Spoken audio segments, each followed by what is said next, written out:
Ciao! Imaginez-vous au-dessus d'un parquet. Ce parquet, on va le représenter par des longues bandes verticales, toutes de largeur égale. Et à côté de ça, on va prendre une allumette dont la longueur est pile égale à la largeur des lames de parquet. Ensuite, ce qu'on fait, c'est qu'on va balancer cette allumette sur le sol, au hasard. Et la question maintenant, c'est la suivante. Est-ce qu'il y a plus de chances que l'allumette finisse à cheval entre deux lames de parquet, comme celle-ci en rouge, ou alors sur une seule lame de parquet, comme celle-là en bleu? Si vous voulez tenter de trouver la réponse à la question par vous-même, je vous laisse mettre pause sur la vidéo. Une première idée, ce serait simplement de faire l'expérience. On pourrait tenter de lancer 10, 100, 1000, 1 million d'allumettes et de compter le nombre d'allumettes qui chevauchent deux lames de parquet et le nombre d'allumettes qui ne chevauchent pas, et ensuite établir une proportion. Vu que ce serait hyper long et chiant de le faire pour de vrai, et en plus chez moi c'est pas du parquet, j'ai plutôt créé un petit programme informatique qui fait ça à ma place. Par exemple, là je lui ai demandé de lancer 10 allumettes. Bilan, il y en a 8 en rouge qui croisent et 2 en bleu qui croisent pas. Avec 100 allumettes, il y en a 67 rouges et 33 bleus.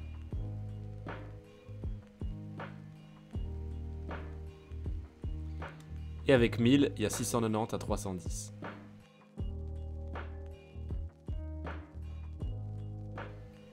J'ai aussi tenté de faire tourner mon programme pour 1 million d'allumettes, mais ça mettait trop de temps. Probablement parce qu'il est optimisé avec le cul. Du coup, je vous affiche juste les résultats. Ce qui a l'air de se dessiner, c'est une majorité d'allumettes de type rouge, donc d'allumettes qui croisent. Et on est environ sur du 64-36 en termes de proportion. Donc voilà, c'est cool, c'est super, on a notre réponse. Mais notre réponse, on l'a obtenue en faisant les bourrins. Il n'y a aucun mérite en fait. Ce qu'on voudrait maintenant, c'est de trouver mathématiquement ou géométriquement ces résultats, et pas statistiquement. En y regardant de plus près, on se rend assez vite compte que le destin d'une allumette dépend en fait que de deux paramètres. Le premier paramètre qu'on va appeler P, c'est la position de l'allumette sur l'axe horizontal. Si on prend l'extrémité gauche comme référence, on peut donner une valeur de P entre 0 et 1. Ici on a des exemples d'allumettes où P vaut 0,2, 0,5 ou encore 0,9. Le deuxième paramètre, c'est son inclinaison, l'angle entre l'allumette et l'horizontale. On prend toujours l'extrémité gauche comme référence et on appelle alpha l'angle qui est formé. Alpha peut donc aller de plus 90 à moins 90 degrés, ou plutôt plus pi sur 2 à moins pi sur 2 si on veut faire les choses bien. Ici on a un exemple d'une allumette dont alpha vaut pi sur 3, là moins pi sur 6. A noter qu'on n'a pas besoin de considérer des angles au-delà de ça, car au-delà, l'extrémité gauche devient l'extrémité droite et on retombe sur des cas qu'on a déjà couverts. Et voilà, c'est tout. Il n'y a pas d'autres paramètres qui peuvent faire changer le sort d'une allumette. La position verticale, par exemple, c'est pas un paramètre déterminant. Une allumette qui croise en changeant sa position verticale continuera de croiser, alors qu'une allumette qui croise pas, en changeant sa position verticale, croisera toujours pas. On doit donc se soucier que de ces deux paramètres, P et alpha. Maintenant qu'on a correctement défini les choses, c'est quasi gagné. Une allumette, elle croise pas si sa position P plus le cosinus de son angle est plus petit que 1, alors qu'elle croise si P plus cosinus de son angle est plus grand que 1.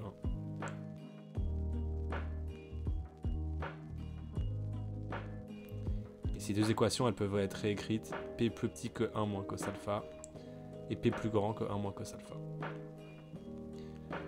Ce qu'on va faire maintenant, c'est représenter les allumettes par des points sur un plan, dont l'axe horizontal représente alpha et l'axe vertical représente P.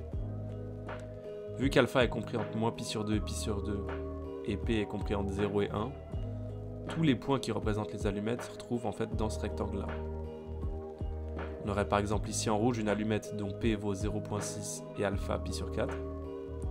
En fait, chaque point de ce rectangle représente un couple alpha-P, c'est-à-dire une configuration qui est possible pour une allumette au sol.